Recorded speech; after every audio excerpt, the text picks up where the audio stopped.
Actual में इनकी problem है कि वो स्टडी ही नहीं करते हैं। जो उनको पकड़ा देते हैं अंग्रेजी में लिखा हुआ, वो सीधा पढ़ जाते हैं दुनिया के सामने, इसलिए वो फंसते हैं। अभी बात कर रहे थे कि एक शक्ति है जिसके खिलाफ वो लड़ रहे हैं और उसको मोदी जी ने उस पर हमला किया और कहा कि ये नारी शक्ति का अपमान है। इसको आप कैसे देखते हैं? देखिए, उनको ना हमारी परंपराओं का जानकारी है, ना हमारी परंपराओं का सम्मान है। शक्ति का कंसेप्ट हमारे देश के अंदर सालों से 10,000 साल से मातृशक्ति को सबसे बड़ी शक्ति माना गया है। माँ के आशीर्वाद से कोई बड़ा आशीर्वाद हो नहीं सकता, बहन के प्यार से, स्नेह से बड़ा कोई प्यार हो नहीं सकता। उनको मालूम नहीं है क्या बोल रहे हैं। मोदी जी के साथ इस देश की मातृशक्ति चट्टान की तरह खड़ी है और राहुल जी के कहने से कोई फर्क नहीं पड़ता। और मैं तो अभी 2-3 दिन में जितना भी फील्ड में बात हुआ है, सभी जगह से देश भर की महिलाओं ने ठाना है कि शक्ति का परिचय इस बार राहुल गांधी को जरूर कराना है चुनाव में। ये मैंने सब जगह से पाया है। और मैं देश की मातृशक्ति का भी आह्वान करना चाहता हूं कि नरेंद्र मोदी जी ने आज़ादी के बाद देश की महिलाओं के कब से आकांक्षा थी कि नीति विषयक निर्णय करने में और देश के कानून बनाने में देश की माताओं बहनों की हिस्सेदारी हो, और वो मांग कोई पूरी नहीं कर पाया।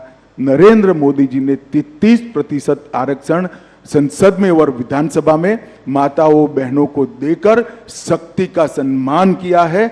और इस संसद के बाद 20वीं संसद जब आएगी तब आप देखना 33% माताएं बहनें अंदर बैठी होगी।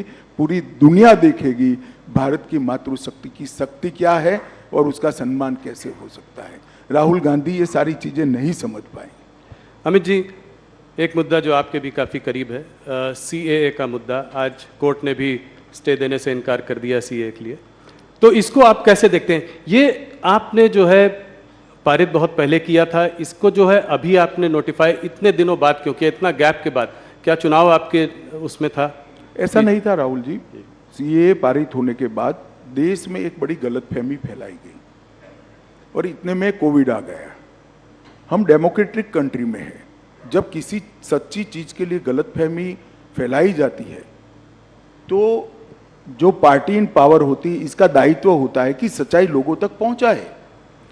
एक भ्रमित किया गया, ऑपोजिशन ने अपनी वोट बैंक जीवित करने के लिए, वोट बैंक बनाने के लिए एक भ्रांति फैलाई गई कि CAA से इस देश की माइनॉरिटीज का, विशेष कर मुस्लिम भाइयों बहनों का मताधिकार, नागरिकत्व छीन लिया जाएगा, जबकि है उल्टा।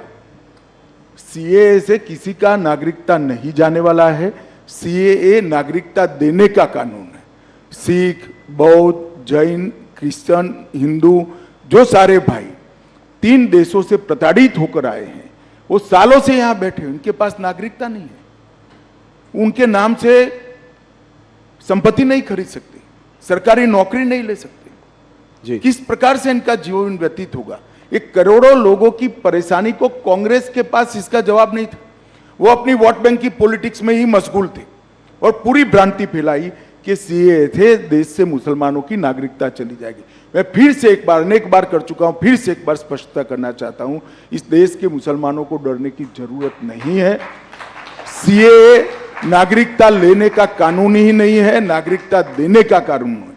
और जहां तक CAA का सवाल है, एक कांग्रेस के आजादी के वक्त महात्मा गांधी, जवाहरलाल नेहरू, मौलाना आजाद, सरदार पटेल, राजेंद्र बाबू, सबका वादा था कि जो पाकिस्तान, बांग्लादेश और अफगानिस्तान से आएंगे वो सारे शरणार्थियों को हम नागरिकता देंगे। वो वादा कांग्रेस पार्टी ने पूरा नहीं किया, वो वादा हम पूरा कर रहे हैं। वो एक प्रकार से नेहरू लियाकत पैक्ट का इंप्लीमेंटेशन है। मगर राहुल जी का ये सारे ऐतिहासिक डॉक्यूमेंट से लेना देना ही नहीं है। वो चीट पढ़कर बोलने वाले नेता है, चीट में इतनी सारी बातें आती नहीं है।